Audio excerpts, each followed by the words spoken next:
Austin Baird explains this evening the ad is one of many claims being made by both sides.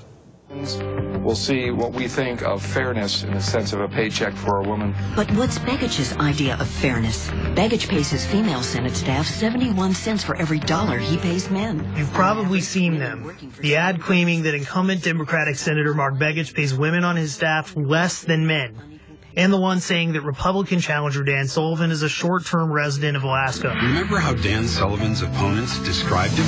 Someone who can't remember one fishing license to the next, one tax form to the next. Down in my cabin, we've got a jar of mayonnaise in the fridge that's been here longer than you. Crossroads GPS, a D.C.-based political action committee that's spending millions on ads in Alaska, was one of the first to make the claims about equal pay. On average, women working for Senator Begich make $23,000 less than men. The ad hinges on a report by the conservative Washington publication, The Free Beacon. But what do the numbers really show? The Free Beacon apparently averaged the salary of all staffers, accounting for position or experience. That makes the gap appear bigger. But take a look at legislative assistants, the most common position on most senatorial staffs. Women holding that job in Begich's office from last fall to this spring were on track to earn an average of $76,454 a year. Men earned 0.5% more. That trend held in other positions and over other time periods. The Begich campaign says the numbers and the senator's record shows his support of equal pay. The residency claims about Sullivan come from groups including the Begich campaign and Put Alaska First, a political action committee that backs the senator. I'm a lifelong. The claims have been persistent enough that Sullivan's taken them head on in his own ads. Julie and I were married in Fairbanks 20 years ago this summer. Our girls have been raised here.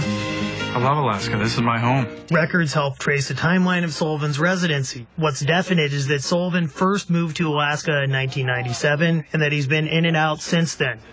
He clerked for the Alaska Supreme Court in 1998 and got his first share of the Alaska Permanent Fund dividend in 1999. But in 2002, he left Alaska to join President George W. Bush's administration, taking him to the D.C. Beltway. And he returned to active duty service in the U.S. Marine Corps and deployed in 2004. Good reasons to leave, his campaign says. But as recently as 2008, tax records suggest his principal residence was Bethesda, Maryland. And there are some conflicting claims from Sullivan on how long he's been in Alaska. Last year on a fishing license, he said he's been a resident for 10 years, but when he declared his candidacy earlier this year, he said it was 17. So how long has Sullivan been in Alaska?